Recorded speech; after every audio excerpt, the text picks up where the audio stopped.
Hello yogis, and welcome to day 11 of our 10-day yin yoga challenge. I bet you didn't think that there would be 11 days in our challenge, did you?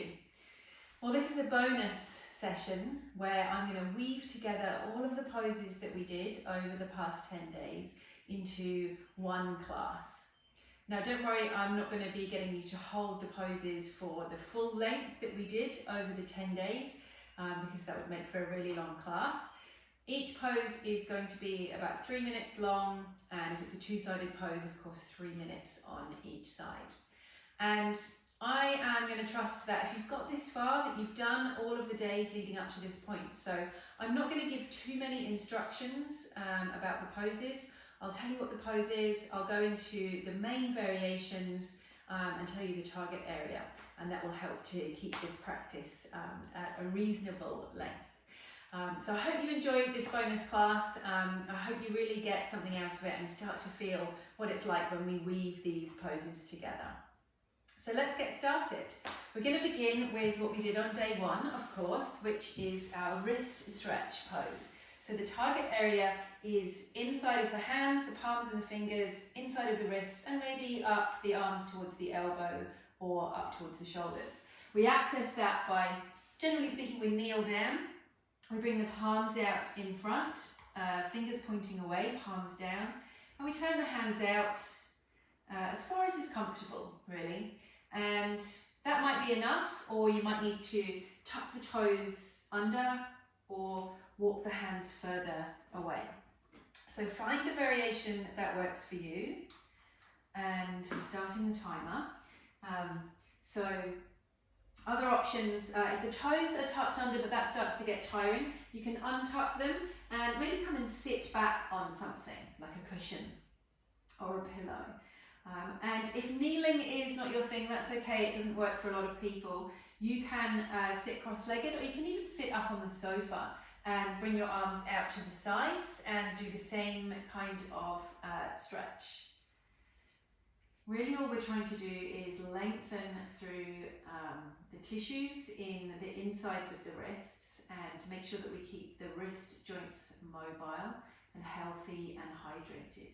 You can actually also do this by sitting. Again, it doesn't matter how you sit, but bringing the arms out in front and using the opposite hand to bring a little bit of length into that wrist, like this. So especially if you've got any wrist stuff going on, arthritis, RSI, any kind of injury, I want you to be really careful.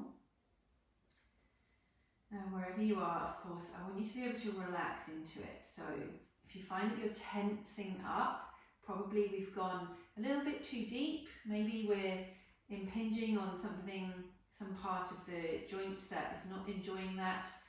Perhaps we're aggravating an existing injury. So feel into what's right for you. Remember, this is your practice, and I'm always encouraging people to fly their own planes. So your body is the plane and you are the pilot, not me. I'm like the ground crew, so I can give directions and advice and recommendations, but I'm not in there. You're the one that's in there. So you fly your own plane, it's your practice. Find what's right for you based on the feeling.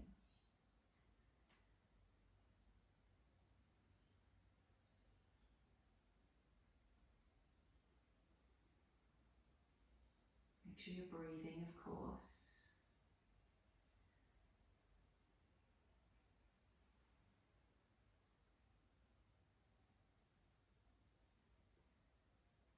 And remember that everything we do in yoga is based around kindness. Kindness to ourselves is particularly important. So I'd like you to really kind of focus on that in these poses. The intention is not to cause further problems. It's to release stress and to be kind to ourselves, to cultivate kindness. Last breath here in this wrist stretch. And of course, we come out really slowly.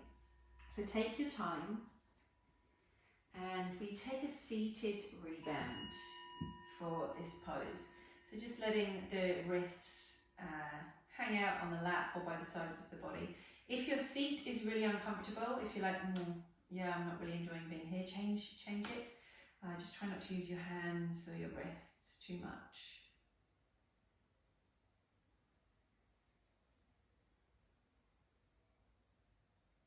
Remember, in rebound, there's nothing to do. You're just kind of letting everything that happened in that pose settle in, assimilate, integrate.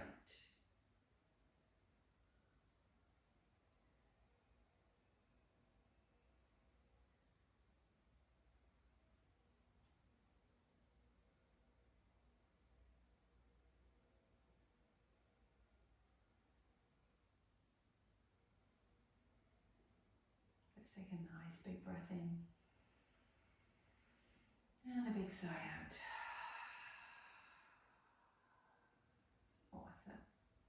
So we don't do movements after our poses very often, at least not in the classes that I teach. But after this wrist stretch, we definitely want to make sure that there is some mobility, that all of the movements have come back. So wriggling the fingers, rotating the wrists, nice movements.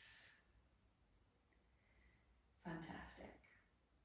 And when you're ready, we're going to make our way into our second pose, which of course we did on day 2 of our challenge. It's half shoelace, and the target area is the back of the legs. Two-sided pose, so we do one side and then the other.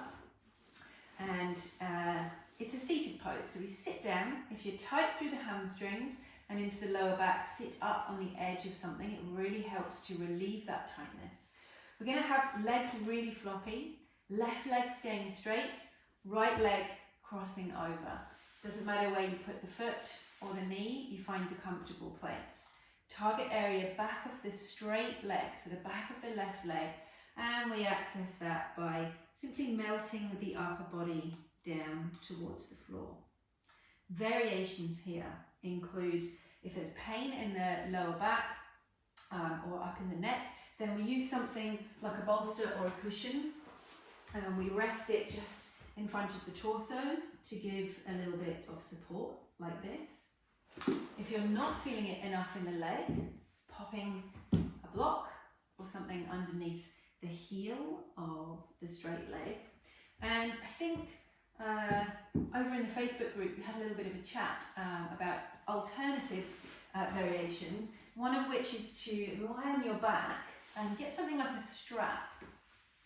And with the right leg bent, lift the left leg up and wrap the strap around the sole of the left foot, grabbing hold of each end of the strap with each hand.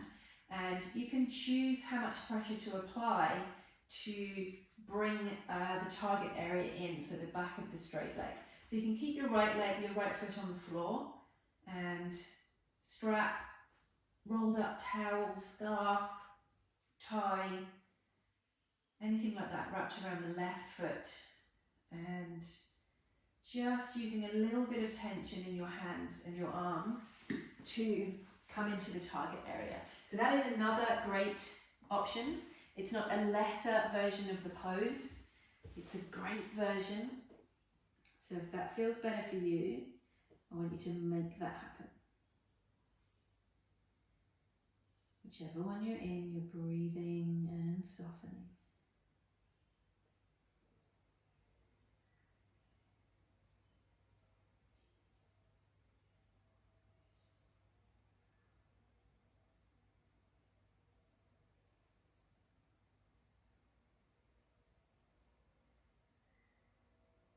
Coming into the final minute here. So during our challenge, this was a 4-minute hold on each side. Like I said, just 3 minutes for us today to keep this session manageable time-wise.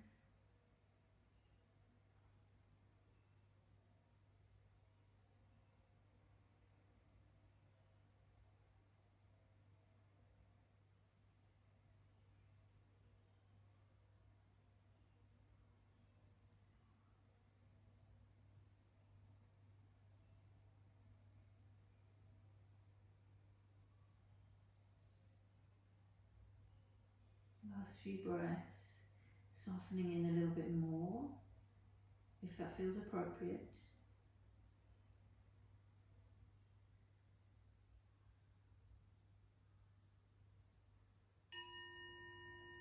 Coming out slowly. And we're making our way into a more traditional rebound, lying on our backs, on the floor. And same guideline applies as always. If you need to keep the knees bent rather than having the legs out straight, or if you need something underneath the knees, then make that happen.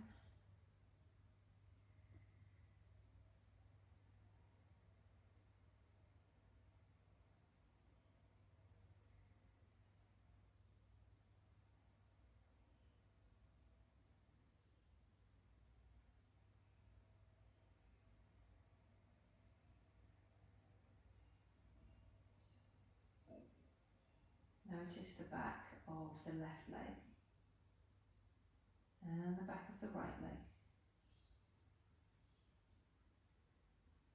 Noticing the differences without making a judgment, without making a story in your head.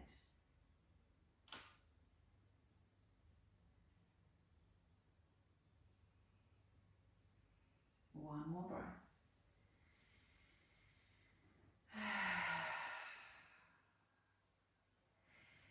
In your own time, making your way up and coming into half shoelace on the opposite side. So remember, you don't have to do the same version that you did on the first side.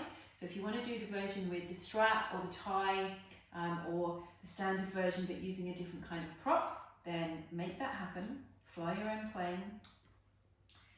And the timer has started. 3 minutes in half shoelace on this side. Another variation, if half shoelace doesn't work, is half butterfly. So that's uncrossing the legs. So the sole of the left foot would be along the inside of the right leg.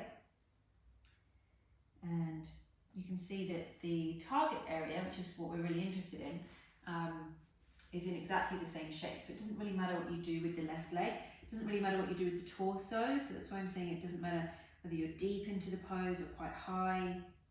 It's all about the target area. Same thing goes for all of our poses.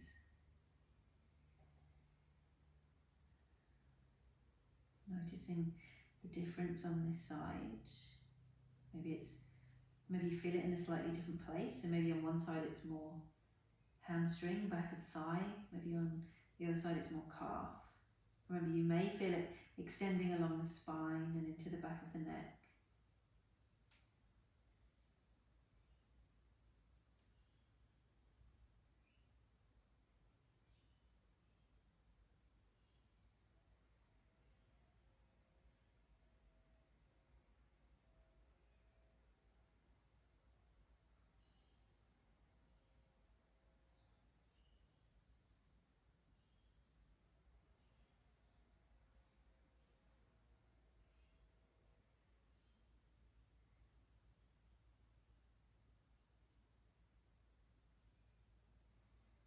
Remember that belly, let it be soft, let it hang out. Don't be shy, no one's looking. The more you can soften your belly, the better chance you have of relaxing all the other big muscle groups, the ones that carry all the tension.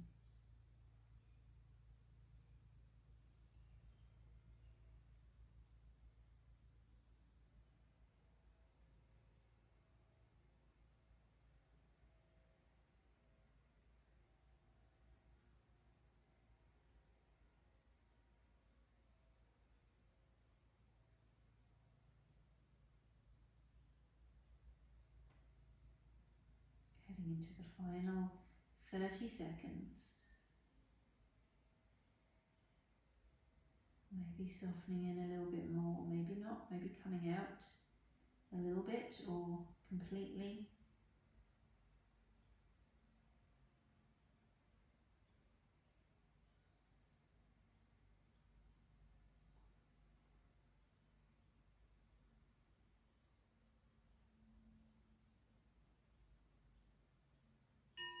Beautiful. So And when you feel ready, we're coming out of half shoelace and into our rebound. Neutral unless you need to support the lower back by bending the knees.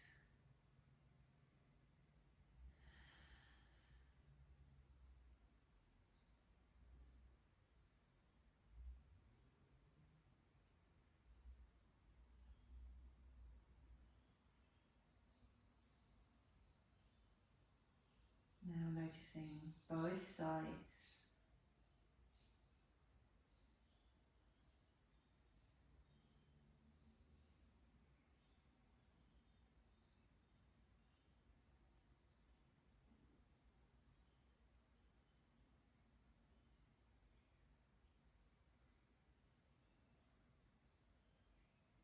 Noticing big feelings and small sensations. Just noticing whatever you notice.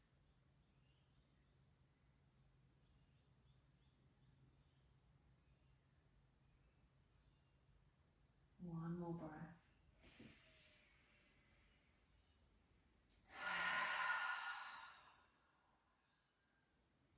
And we're making our way very slowly out of rebound and into our next pose, the twist. So this was from day 3, cat pulling its tail, and one of my favourite twists to teach. So for this one, we start, let's say, in a kneeling position. We're just going to be here briefly, and we have something like a blanket on our left, and something like a block or a cushion out in front of you.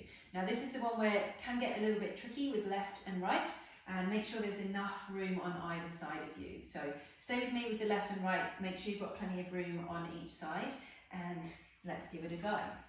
So we start face down, so the head is towards the block, and we start in this kind of Sphinx position. We're going to bring the right hand and thread it underneath the left arm. The head comes down to rest on the block, and then we kind of roll over onto the outside edge of the right hip. The left leg, the left knee will bend, and you bring it up to rest on that blanket, and you can make it a little higher if you need to.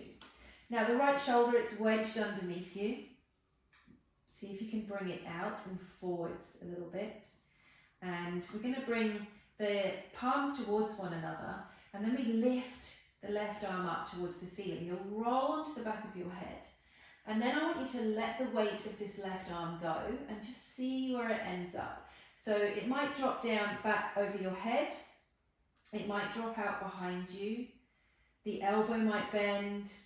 The hand might touch the floor. Or you might find that your shoulder is really disagreeing with doing this pose. It might be really having a hard time. In which case you can rest the left arm on the side of the torso, or maybe you can make a little pile of pillows and cushions behind you to give you a little bit of support. So our intention here is to have a nice juicy rotation in the spine. Generally speaking, we can't feel the spine unless or until something breaks or goes wrong with it. So I don't particularly want you to feel this in the spine, especially low back pain is something that we want to avoid. But you may feel this as a sort of juicy twisting rotation around the torso. Maybe you feel it in the left side of the ribs, across the belly, perhaps down the outside edge of the left leg. And maybe, depending on the position of the arm, you might be getting a stretch across the chest, front of shoulder, armpit and arm.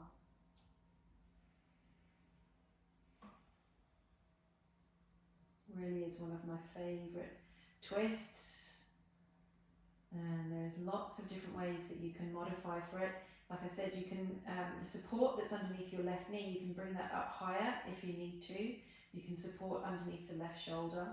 And something that we sometimes do in class, I doubt you have the luxury of a sandbag at home, but sometimes that left leg feels like it's struggling to stay down. And so I'll often bring a sandbag around and place that on the left thigh, just to kind of anchor you down. You can achieve the same results maybe with a bolster or a heavy cushion. But these are all just options. And remember, there are as many ways to do these poses as there are people doing the pose. So there's no particular right way. Again, I encourage you to fly your own plane, to find what feels good for you.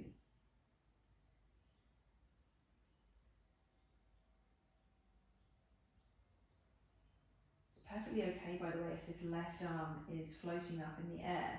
That's what's happening with me. And you often find in this pose that as the moments tick by, the left arm gets heavier and heavier. And what's happening there is that you're really lengthening out those stagnated and tight tissues across the chest and the armpit and into the arm. We just have a couple of breaths to go.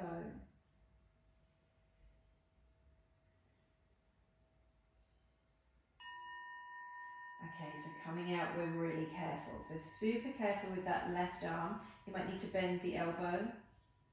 Take as long as you need. And you know where we're going now, it's a rebound.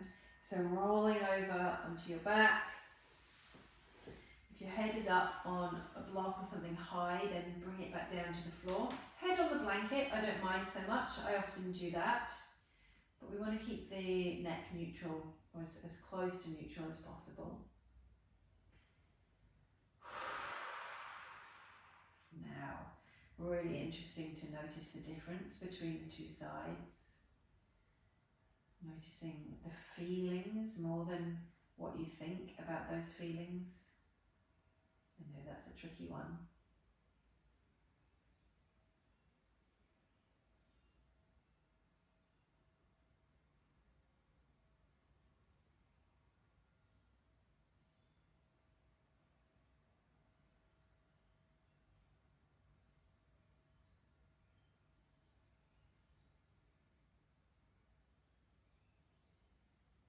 See if you can use the exhale to just relax a little bit more.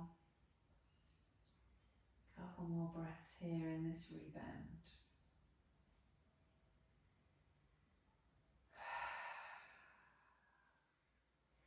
And then when you're ready, once again, carefully, slowly and kindly, of course, lifting yourself up and come back to where you started. And all you need to do is bring the blanket over to the opposite side. So it's now on your right, bringing the block to rest your head on back to the same place. And we start lying face down in the Sphinx position. So forearms on the floor. And again, stay with me with the left and the right. We're tucking now the left arm, I got confused myself there. We're tucking the left arm underneath the right. The head comes down onto the block. We're going to roll onto the left side of the hip. Bend the right knee. Bring it up onto your blanket. Make it higher if you need it. Really important to lift that left shoulder out from underneath you because it's kind of wedged in. We bring the palms of the hands together. And we lift the right arm up, and same thing, when it gets up pointing upwards, just let it go. Where does it want to go on this side? It might end up in a really different place to that first side. So don't go on autopilot in your plane. Go to the place that feels good. So again, prop underneath the shoulder if you need it. Don't worry if it's hanging in the air, as long as that feels okay in the shoulder joint. You might find on this side that the arm comes to the floor. You might need some kind of weight on the right leg. You might need extra padding underneath the right knee. All sorts of different ways you can play with it. And sometimes it can get really confusing because I give so many different variations and options. You can kind of think, oh my gosh, I don't know which one to do. How do I know what's right? So again, I encourage you to move away from thinking and come into feeling. So target area is the rotation of the spine. But remember how I don't really want you to feel the spine. I want you to feel more of a sort of twisting and wringing sensation around your torso, and it may involve lengthening over the right hip and down the outside of the right leg, and maybe a stretchiness across the chest and out the right arm. So do it by feeling rather than thinking. I know it's tricky. It's part of the challenge.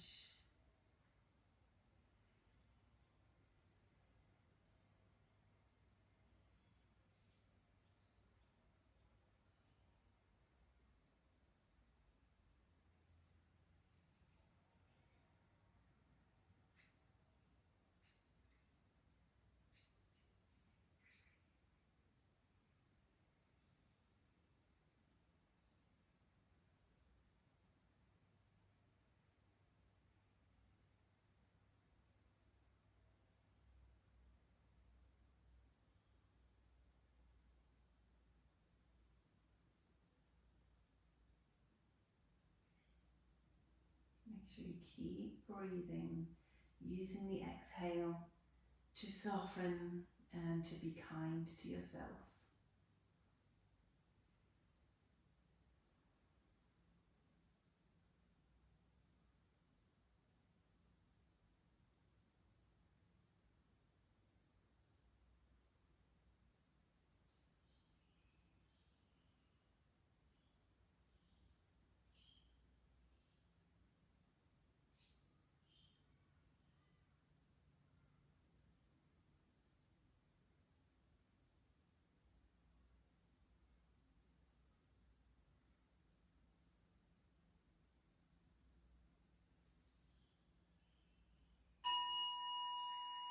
So when you're ready, finding your way out from this pose, remember to be kind to the right shoulder, maybe bend the elbow, and then gently making your way onto your back into your version of rebound. Once again, bending the knees, using a prop if you need it.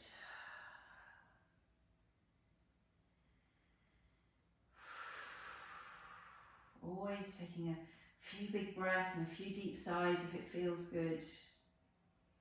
You can never have too much sighing out in my classes.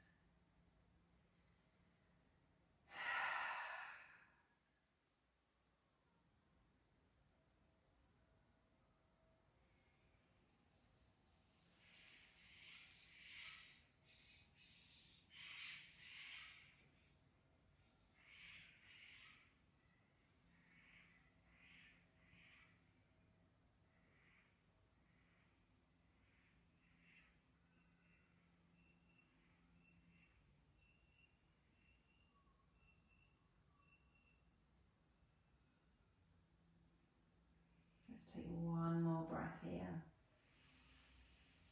And a big sigh. When you feel ready, lifting up and out from your rebound. And we're making our way into day 4's pose, which is Sleeping Swan.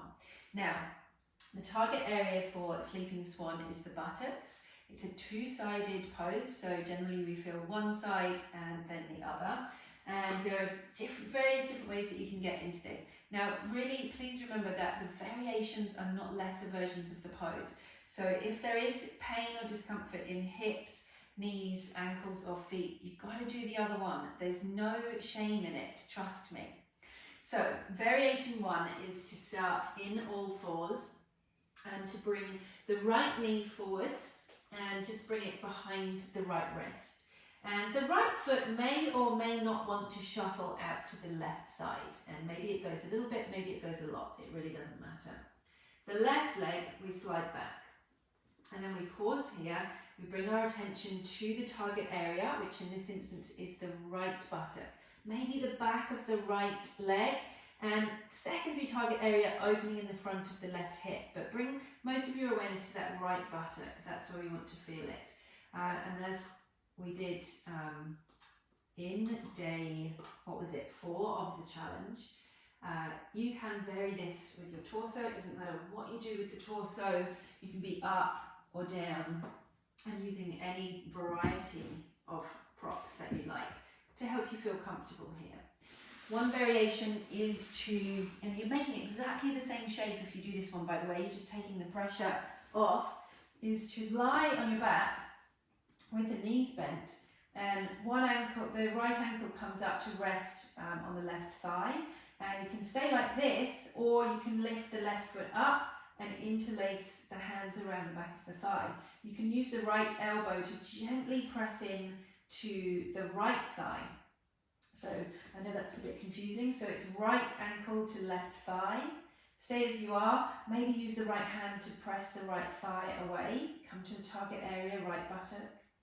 If that doesn't feel right, lift the left foot up and interlace the fingers around the back of the left thigh.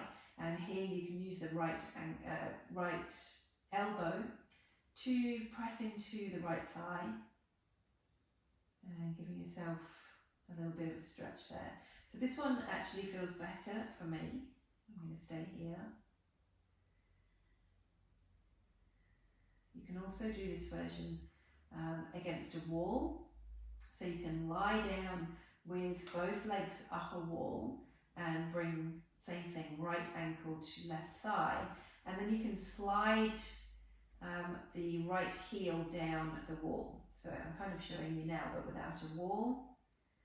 And you're just really using the wall, your left foot against the wall as a little bit of a prop, and it can really help to get into the target area.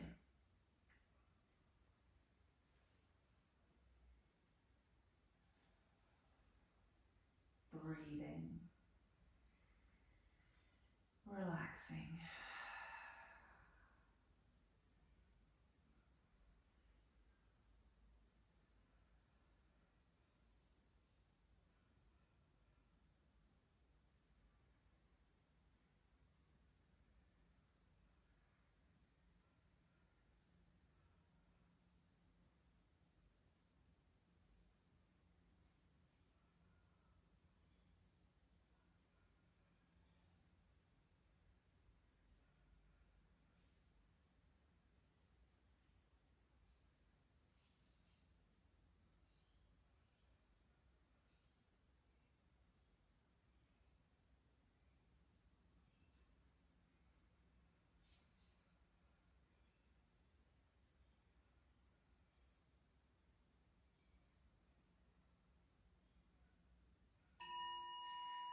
And we make our way out very slowly from whichever version we're in.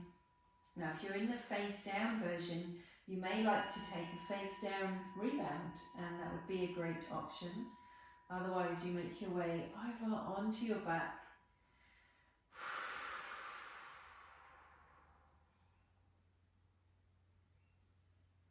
Totally letting go.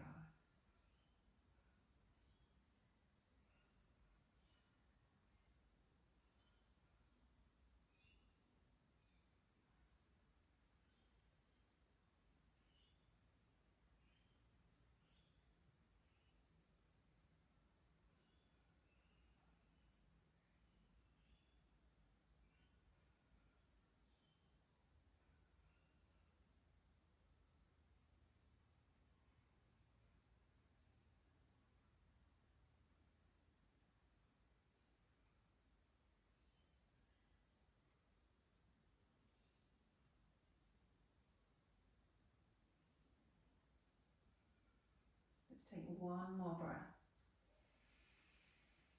And a nice sigh. And when you feel ready, making your way into this pose on the other side. So if you want to try the version lying on your back, it's knees bent, soles of the feet on the floor, left ankle comes to right thigh, left hand presses into left thigh, or right fingers wrap around, interlace around the back of the right thigh, and perhaps you use the left elbow to press into the left thigh, remembering that the target area is the left buttock. If that's not the one for you, then you're in all fours, bringing the left knee forwards behind the left wrist, Maybe the left foot shuffles out to the right side, maybe not. I'm not too interested. We slide the right leg back and we bring our awareness to the target area, left buttock. Doesn't really matter what you do with the rest of the body as long as it's comfortable. So any knee pain on either of the legs, foot pain, ankle, hip, groin, any kind of strain or pulling that doesn't feel good, especially if it's not in the target area, then we're going to avoid it. I think I'll stay in this version on this side.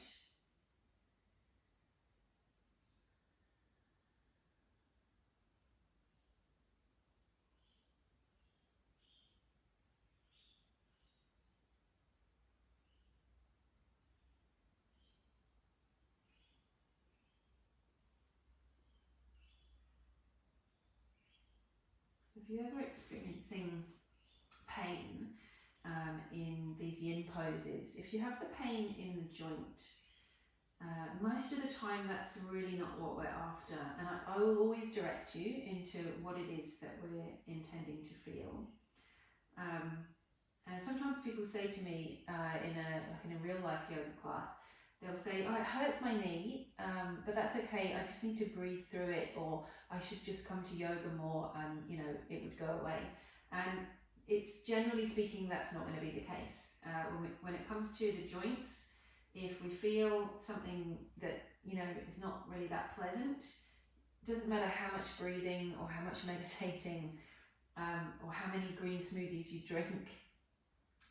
Generally speaking, you're not going to be able to resolve that pain by just pushing through, okay? So that's why we have these alternative poses, so that we can still get into the juiciness in the target area, but without causing any real pain or problems in the future in the joints.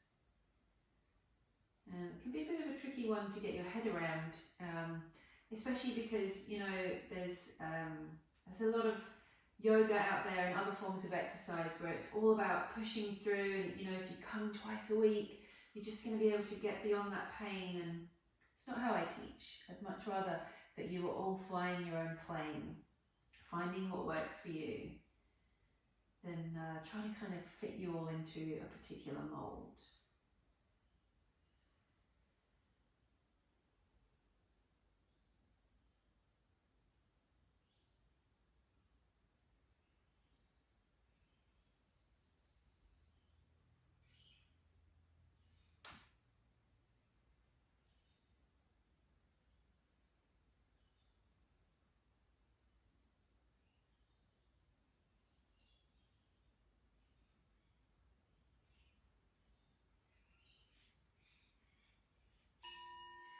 We're finding freedom whenever you feel ready for that. So again, a face down rebound from the face down swan is a great option. Otherwise, coming onto your back, nice and slow. Remember, sighing out is always welcomed.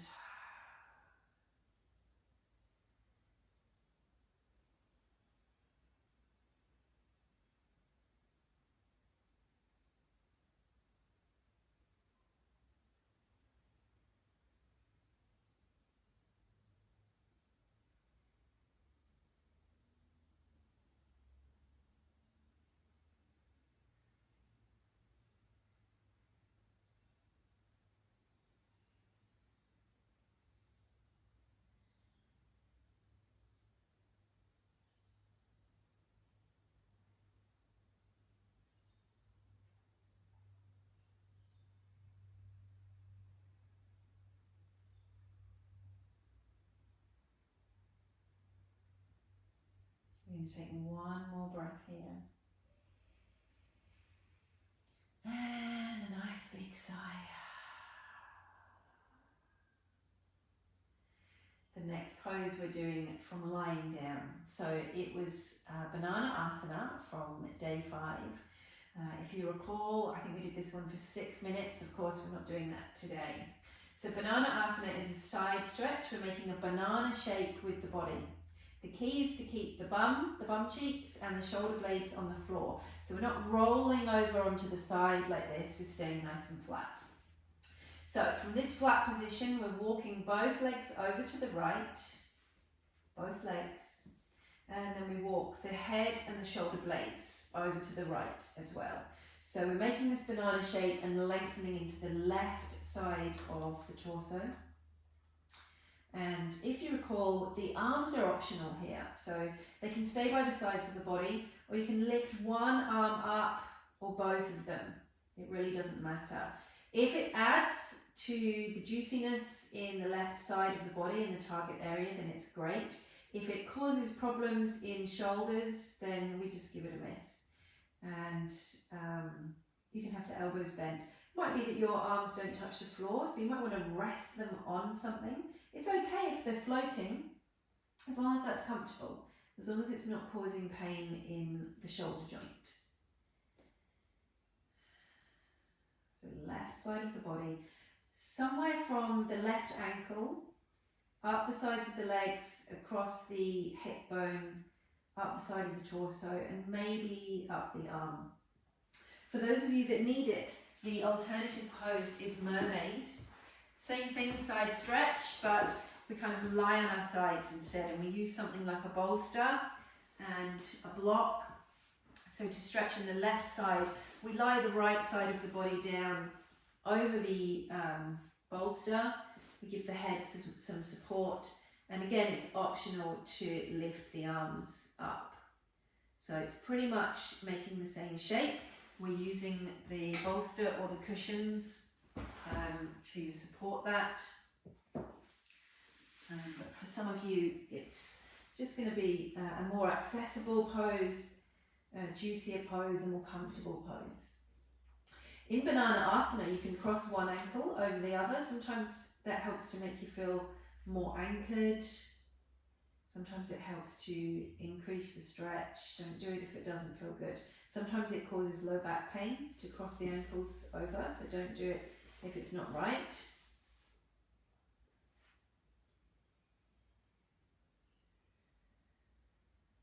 And breathe.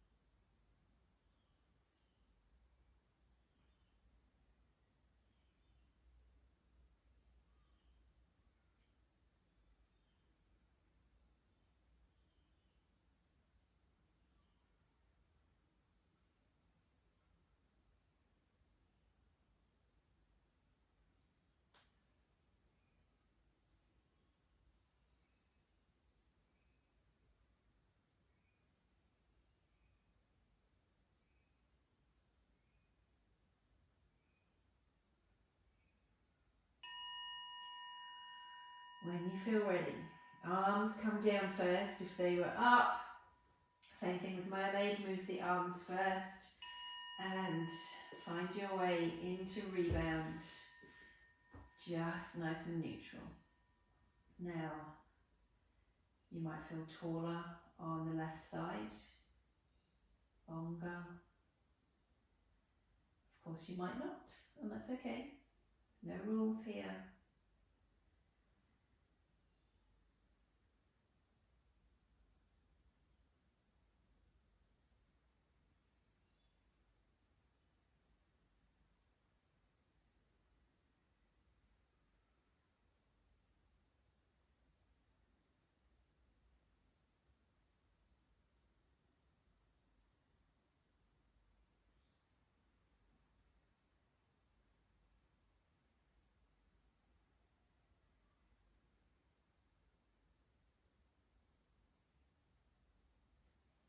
Take one more breath with a sigh. And we're going into that pose on the other side. So staying just where you are if you're doing banana. Keep your bum on the floor as you walk the legs out to the left. Keep your shoulder blades on the floor as you walk your upper body also out to the left. Decide whether or not it's going to feel appropriate to lift your arms up on this side. It's completely optional. And if mermaid is your pose, then you're laying the left side of your body down over the bolster, resting the head on something for sure. So stretching out through the right side of the body. And mermaid pose, right arm is optional as well.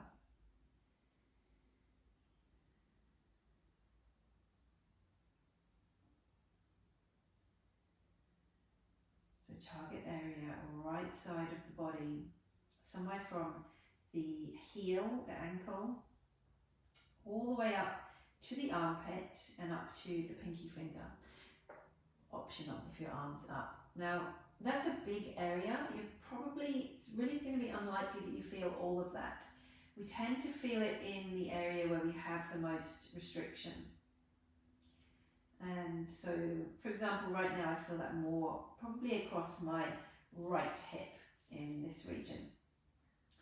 And usually, not usually, but sometimes what happens is that after you've been here for a minute or two, you've really started to make some deep changes, and perhaps the sensation that you felt in the first place, perhaps that's eased off a little bit. Maybe you start to feel it somewhere else. Maybe you need to shuffle into the pose a little bit more in order to feel it.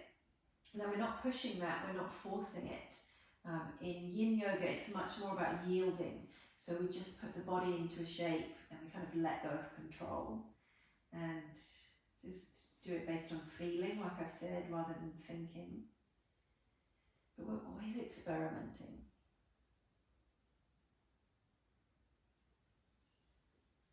Doesn't mean we want to fidget.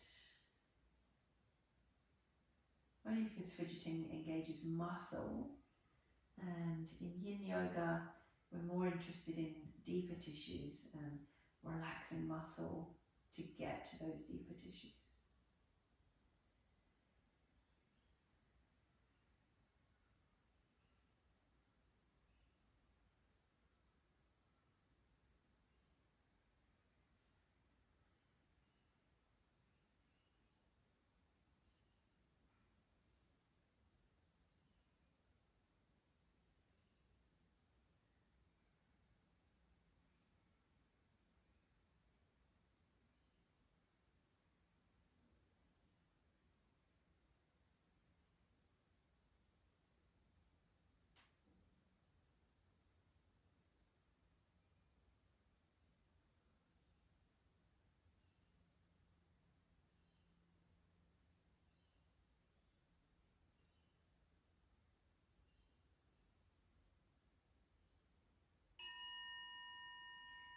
Freedom is here in your own time. Be especially careful with the arms. Be really kind to yourself overall.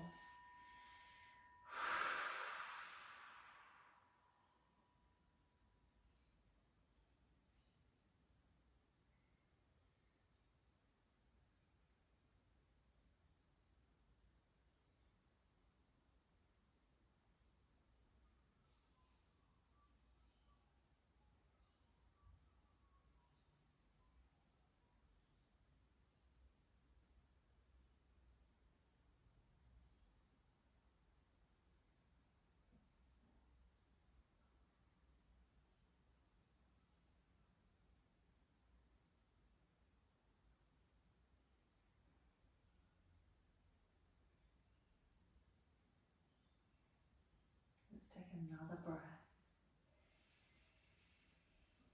A lovely deep sigh. And again, when you're ready, lifting yourself up. And we're going to make our way into the last of our two-sided poses. Now, if you recall, this was on, let me just check, day 6. It was another 6-minute hold. And for a lot of us, it's a really big pose, King Arthur. Now, I know there were a few of you that got in touch with me after we did this pose on day 6. And you said you didn't feel it so much in the target area, which remember is the front of the thighs and up in towards the hip flexors. So I encourage you to experiment and to play around with the variations in this pose. So just take a moment and go and find a little bit of wall space, and remember you can use a doorway if you need to. So shut the door, put a sign up if you need to make sure no one's going to come in and disturb you. And we place something soft up by the door, and we have something else handy. Now it might be a block. I know some of you used furniture during the challenge, stools and chairs, things like that. Maybe a couple of blocks. Often we use in the studio a pile of books. So what we're going to do to come into this one is we're going to start with the right knee on the blanket and the top of the foot up against the wall. If you're tight in the ankle and the foot, you might not be able to achieve that, in which case you do the variation. So the top of your foot up against the wall. It doesn't matter where your knee is. Knee can be way up by the wall, mine's quite far away. And because it's a version of a lunge, we step the left foot forwards like this. And target area, right thigh up into the hip flexors maybe. So somewhere in this region here. Again, it's quite a large area, you won't feel the whole space, but hopefully you'll feel it in one part. So I'm starting the timer, don't worry, it's not going to be another long hold like the other day. And variations in King Arthur is to play around with the position of your torso. So ideally what we want to do is allow that target area to sort of float down towards the floor. We're not pushing it, so we're not reaching down, we're just allowing it to sink. And you play around with torso positions, and this is maybe where you use a stool, you could rest your forearms on the seat of a chair. There's all kinds of different ways that you can do it. And if that's not working for you, then you try dragon pose, which is pretty much exactly the same shape. We're just not using the wall behind. So it's a lunge, the right knee is on the blanket, the left foot is stepped forwards. And again, you choose how to place the torso. You can also play around with the position of the left leg, that front leg. So, you know, like I said, there's as many variations of all of these poses as there are people doing them. So you've got to find the one that works for you. Another question I had during the challenge about this pose was the front leg. So you do need to, of course, engage the muscles in the front leg to hold you up. So generally speaking in yin, I'm always saying like relax the muscles, soften into it. So definitely we want to relax the muscles in the target area, front of the thigh of the back leg.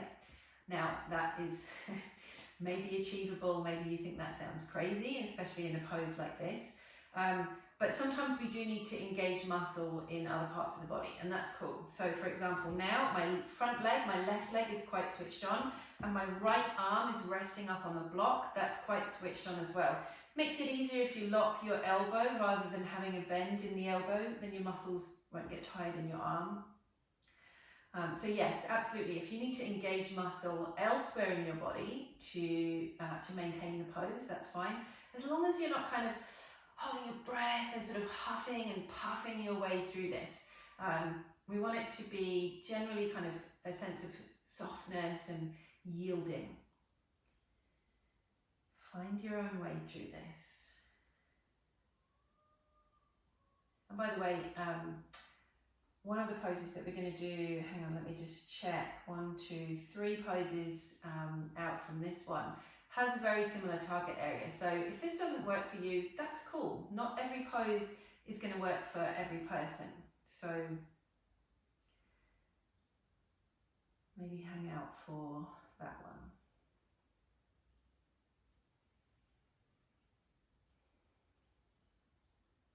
We're nearly there. It's not so bad. King Arthur for 3 minutes, is it? I don't know, when the bell goes, you might tell me a different story. So it's a bit of a funny one to get out of. You might need to groan and huff and puff.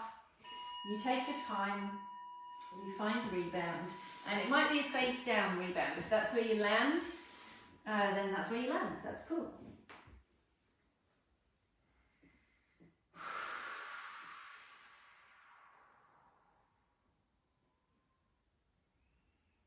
Notice the difference between the two sides.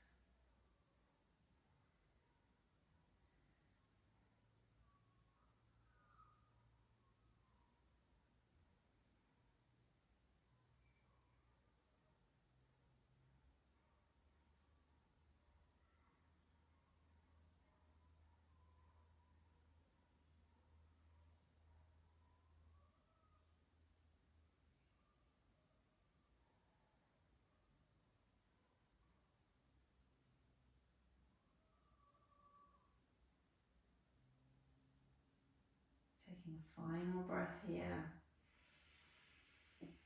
And a lovely big breath out.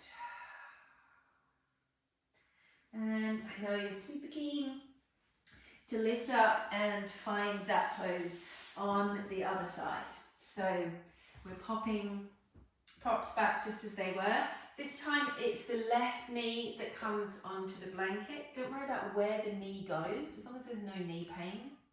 I'm happy. We step the right leg forwards. Remember, the top of the left foot is up against the wall, and we play around. One of the reasons that we hold the poses for longer is to have time to experiment. So like I said earlier, we don't want to be fidgeting constantly, only because that engages muscle.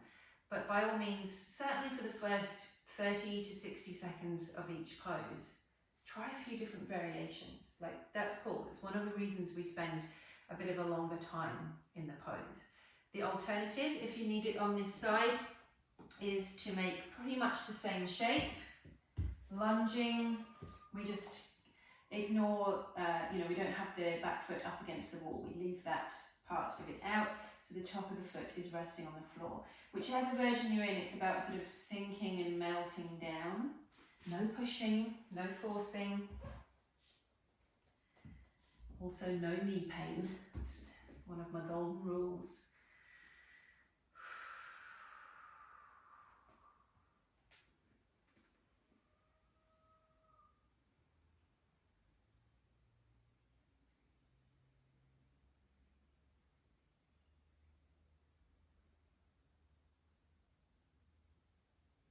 Make sure you're breathing. So often we hold the breath, especially when there's tension in the body. We're holding the breath without even realizing it.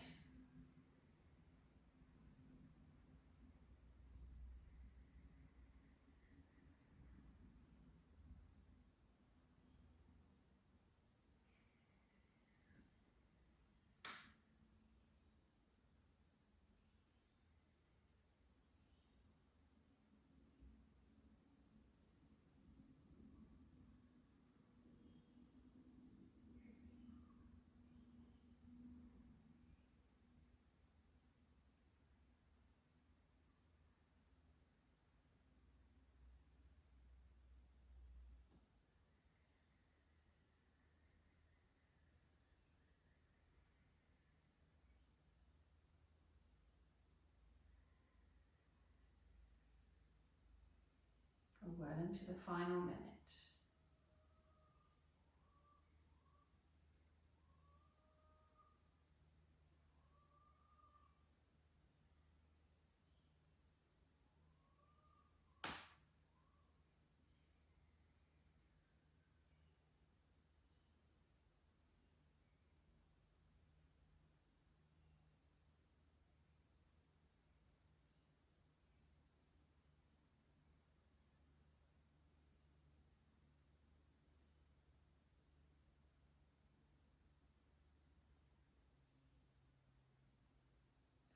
Final breath here in King Arthur.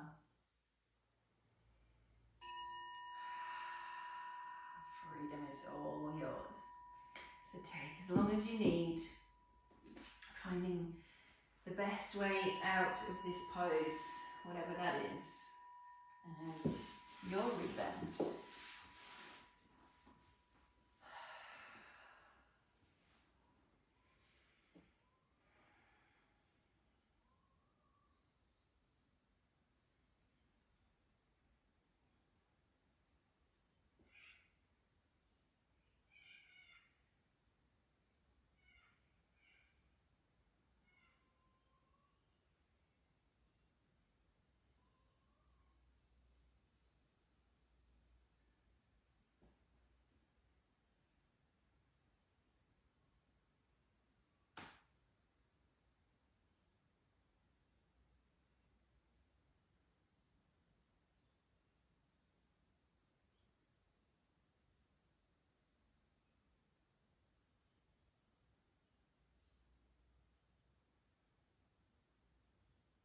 Let's take a nice big breath in.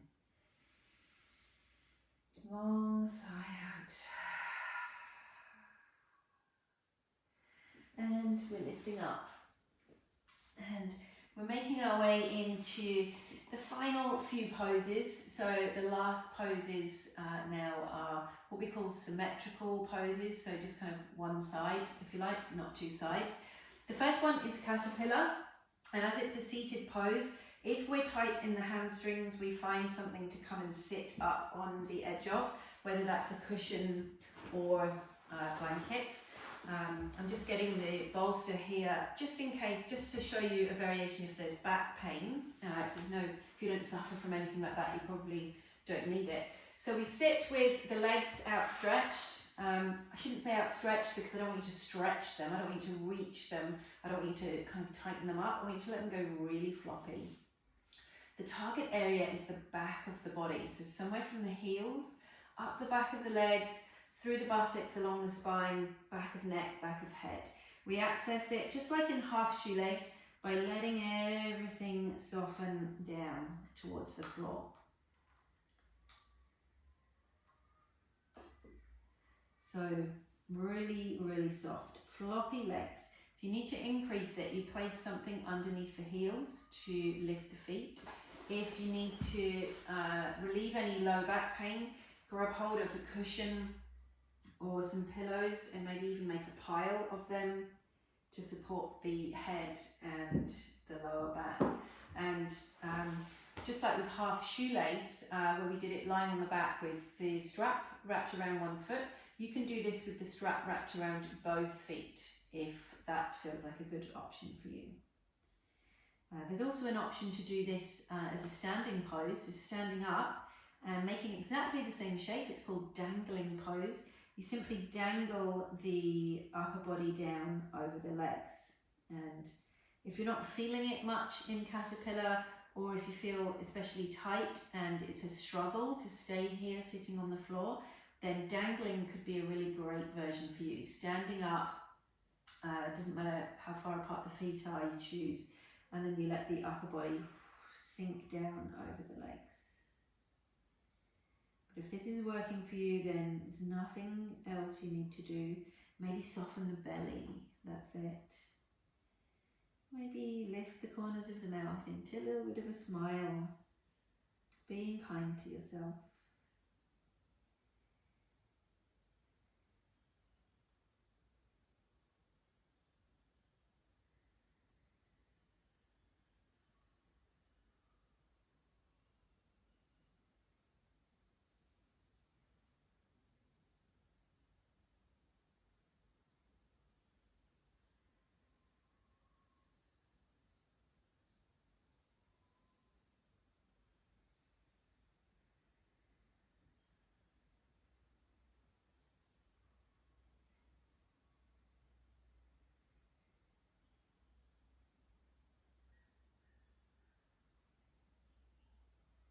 It's a simple looking pose, but can be quite profound. I know a few of you wrote to me, sent me messages about holding this pose for much longer the other day, and you really loved it.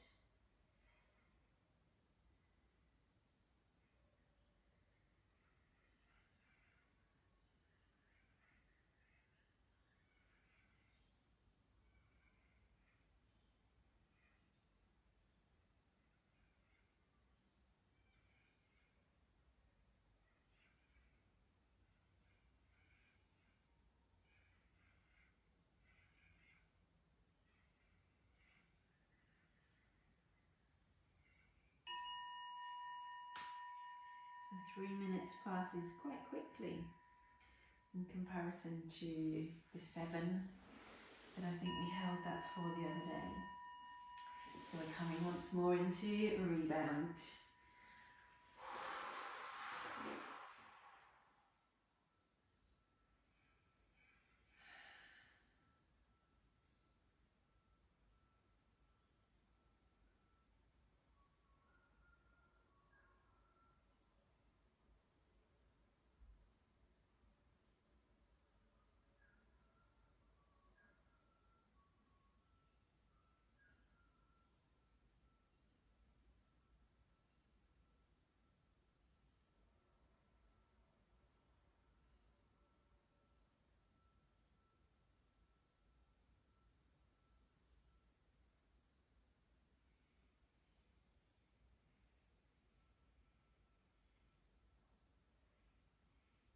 going to take another breath here.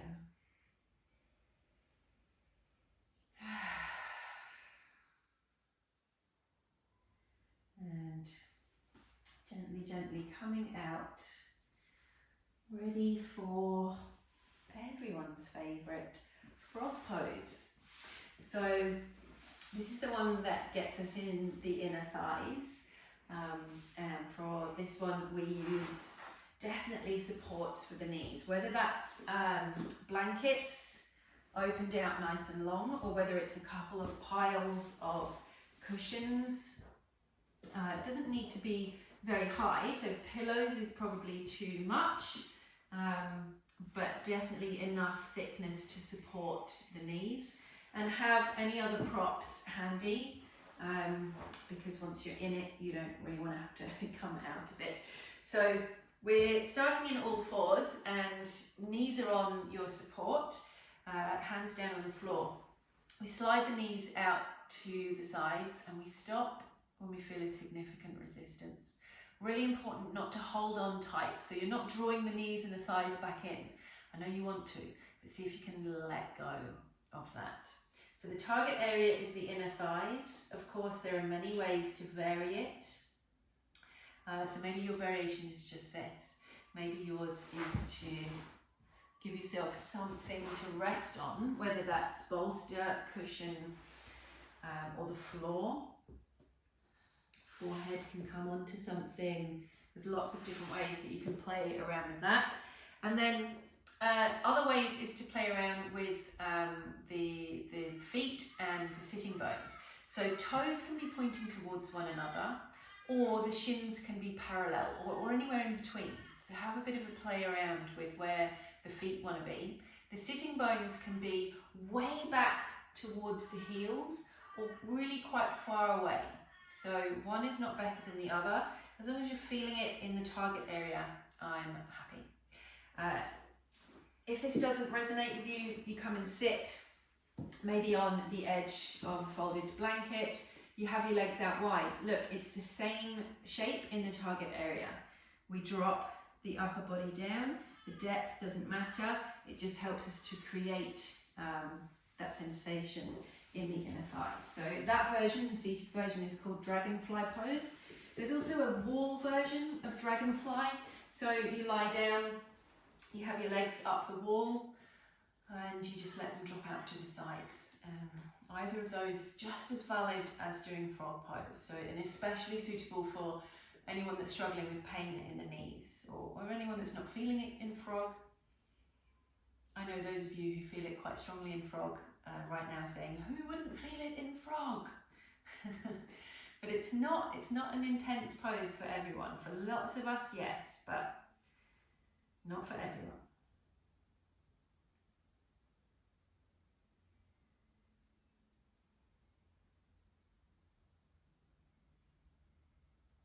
So this was an 8-minute hold for us the other day. I got quite a few messages about that. 8 minutes, 8-minute frog. But a lot of the messages were from you saying, wow, I really didn't think I'd be able to do that, or I thought you were crazy. But actually, once I settled in, it was pretty interesting. Able to relax. Not for everyone, of course. You know, we're all different.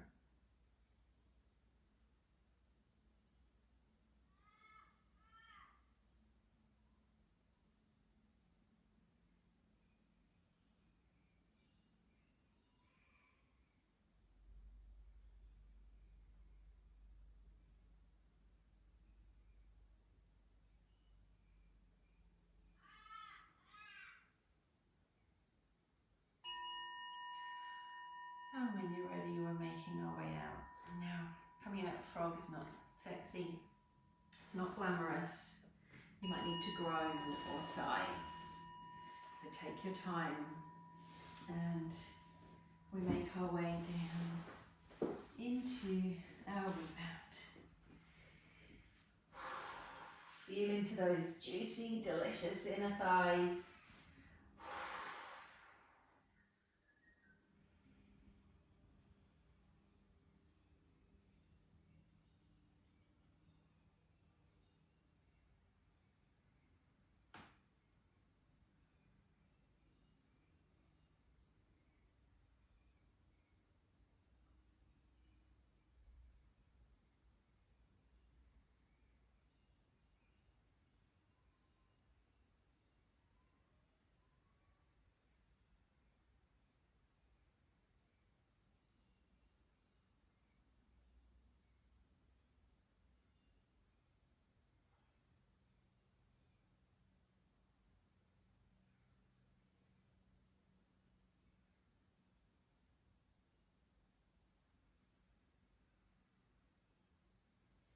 Last breath here.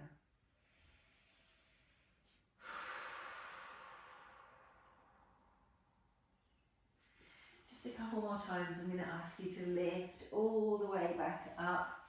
And of course, we're making our way into saddle pose.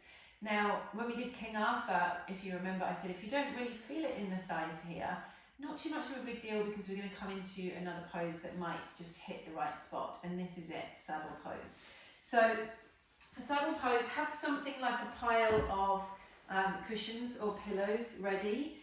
Maybe also that strap, that rolled up towel or scarf in case you end up doing that version.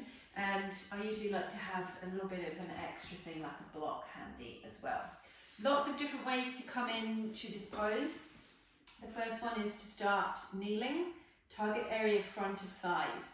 For some people, kneeling up like this is enough, and for other people they need to lean back, and this is maybe where your pile of cushions comes in handy. So you can play with the height of this pile here.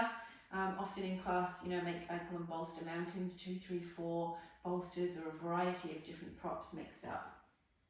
If that's no good for your knees and your feet, give this one a go. Sit down and bend one leg out to the side and then the other. Now when I do this one, you'll see, maybe you can't see, that my thighs kind of separate, so they don't have to be parallel to one another. So don't force them, don't force anything. And then same thing, maybe you can stay upright, or maybe you lean back a little bit or a lot. Your knees might lift off, by the way, and that's cool. There's no problem with that. I'm going to start the timer, and the final variation is to lie face down and to have the strap handy, bending the legs back. Now you might be able to reach your feet like this, and you perhaps rest your forehead down on something. If you can't reach the feet, then you wrap the strap around your feet. It's a bit of a fiddle, and you can choose how much pressure to apply to the feet to access into that target area. So again, you've got to find what works for you, and maybe this just isn't a pose for you. You know, if you don't feel it in the target area, if it causes you too much pain and pressure in any of the joints, then we just give it a miss. And that's cool. There are lots of yin poses, you know, which I don't practice myself because they just don't resonate with me. They cause me too much pain or pressure in my hips or knees, or I don't feel it in the target area. And that's okay, because there's always lots of other alternatives.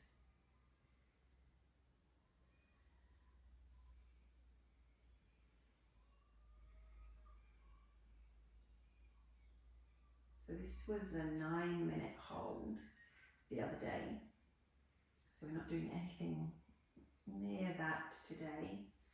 Some of you did tell me that you found the saddle pose really interesting because you started quite high. So, you know, you might have been in a version like this with your back supported by something, and after about 6 minutes you were able to move some of the props and come down lower.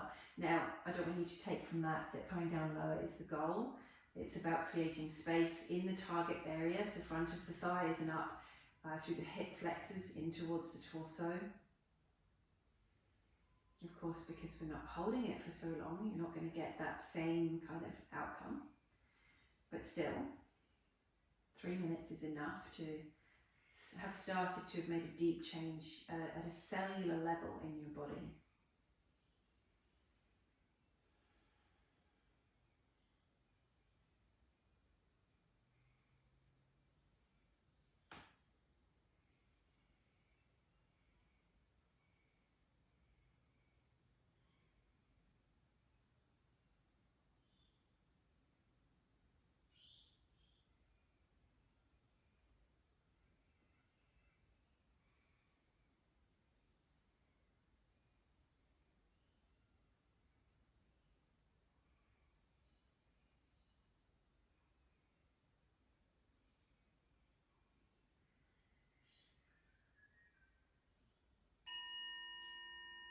Okay, so saddle can be a little tricky to get out of.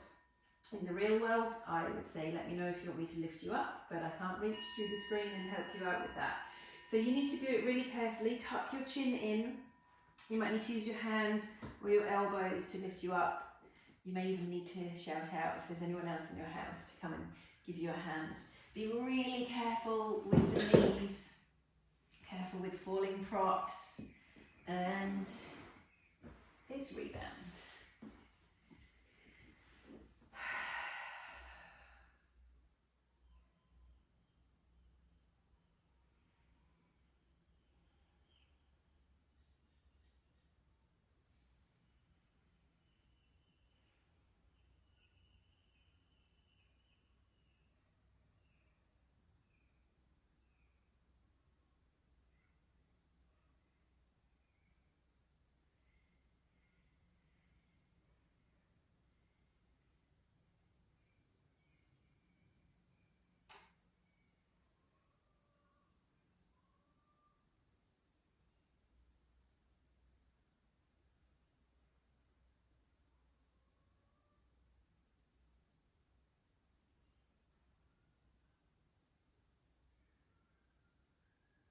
Let's take another breath here.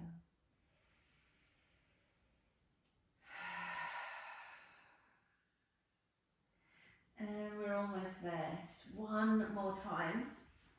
Lifting yourself up, and we're making our way into our final pose. So of course we did this one yesterday, day 10. It was a 10-minute hold. We're not doing that today. It's open heart pose.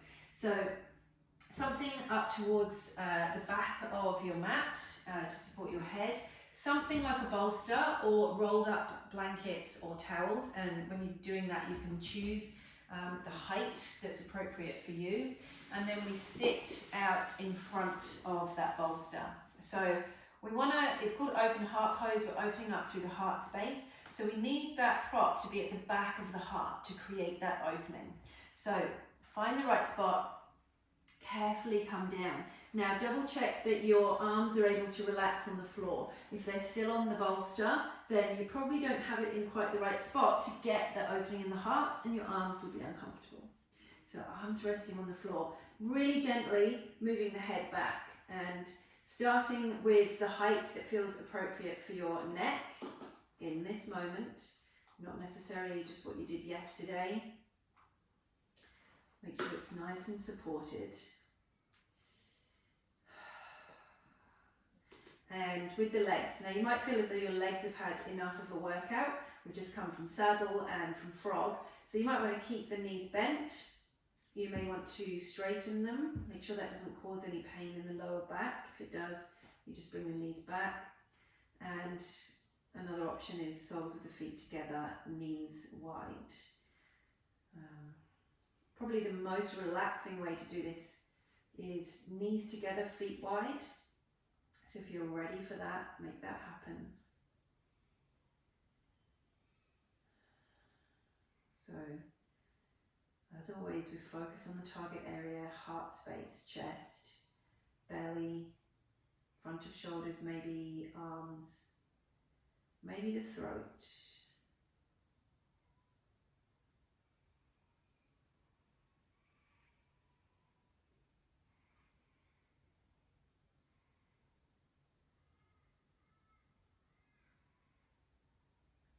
And as the moments tick by, you may find that you can start to adjust the support under your head. Maybe you come down lower, maybe you need to go up higher.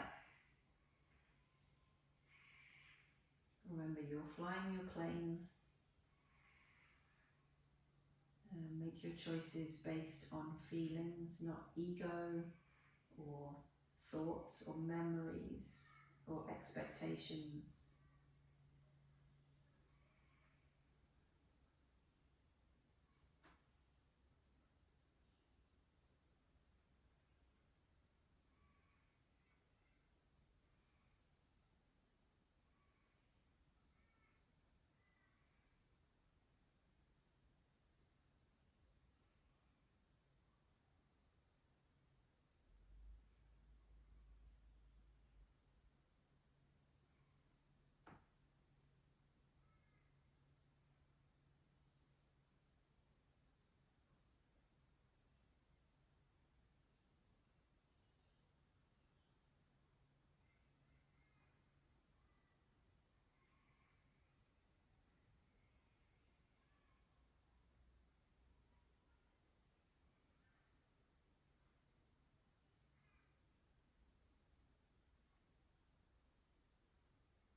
And we're pretty much cooked.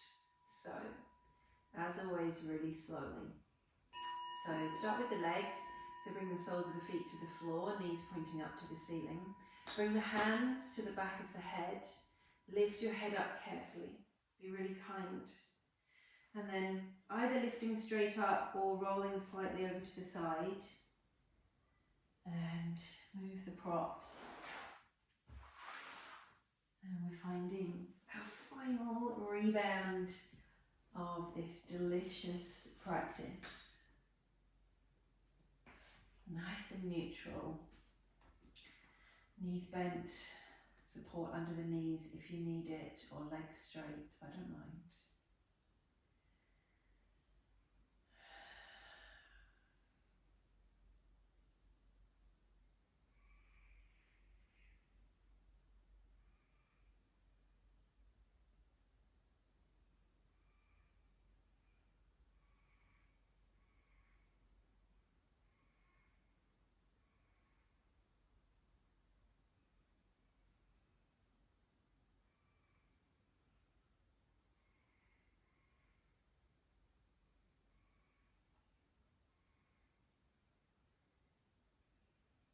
Take a few more deep breaths here.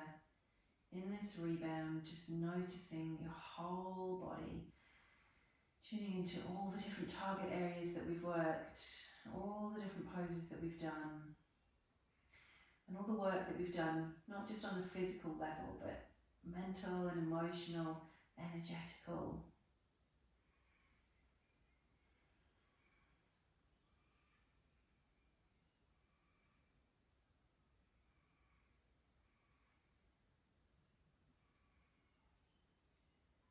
Then when you feel ready, I invite you to make your way into Shavasana. So you may feel like you're already there, you might not need to move a muscle, but if you would like to get hold of something to put underneath your head, a folded blanket or a cushion, maybe something to go underneath your legs as well.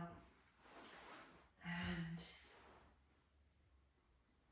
if you have the luxury of an eye pillow, that's a great idea.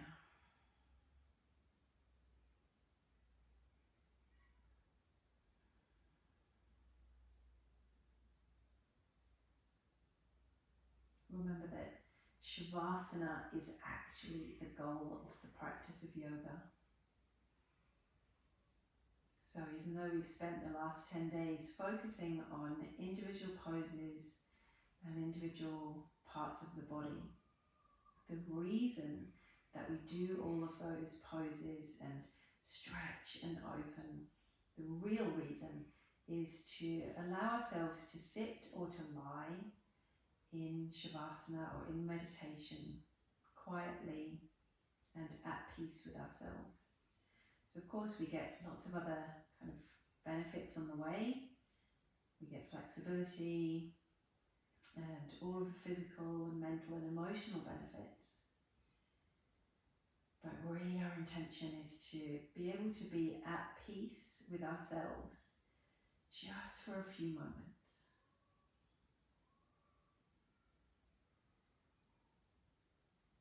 And of course, that's an ongoing process. That's why we call it a practice.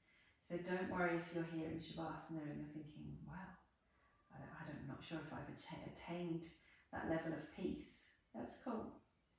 It's a practice. We keep coming back to it.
very gently bring your awareness back into the room, becoming aware of the room and your place within it.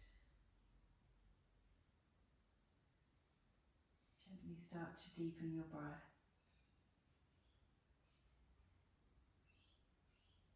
When you feel ready, starting to move your body.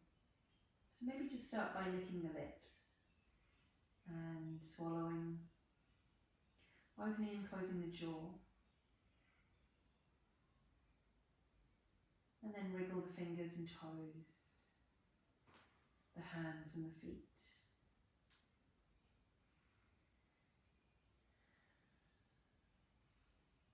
When you're ready, bring the movement into the arms and the legs. Perhaps even lift the arms overhead, interlace the fingers, stretch yourself out nice and long. And then when you feel ready, bend your knees and bring them in towards your chest. Wrap your hands around your knees. Give yourself a nice big hug. And send yourself lots and lots and lots of love and gratitude and kindness. Filling yourself up with that kindness. And if it feels okay, you can gently rock from side to side, giving the lower back a little bit of a massage on the floor. And then when you feel ready, you can roll over to your right hand side and lift yourself up. And just come and find a comfortable seat just for a couple of moments to finish the practice. So any seat will do, and eyes open or closed, I don't mind. And when you're settled, take a nice long inhale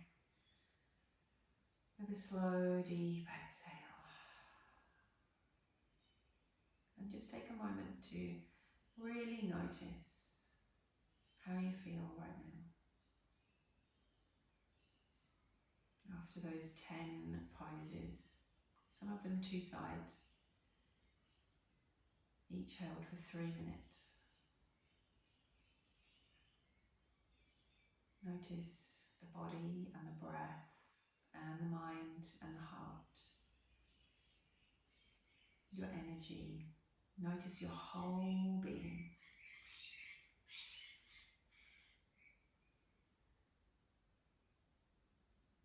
Bring your hands into prayer pose in front of your heart. And I'm going to finish the practice with a single Om. It's totally up to you whether or not you join in. It's completely optional. So we start with a nice big inhale. An open-mouthed exhale. And inhale to begin.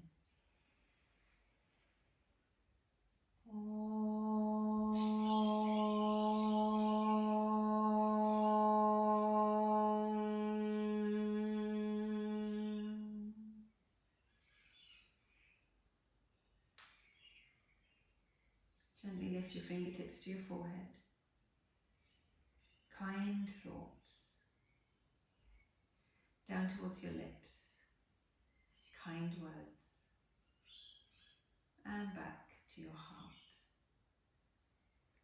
Namaste. And thank you so much for practicing yoga in paradise virtually with me. It's been an absolute pleasure to have you along for this 10-day challenge. I really hope you enjoyed it as much as I did, and I hope you enjoyed this kind of bonus practice that we get to do at the end. So there's going to be tons more online content coming your way, so make sure you stay in touch with me. Follow me on Facebook, Instagram, make sure in my newsletter, and I hope to see you online again really soon. Thanks very much, guys.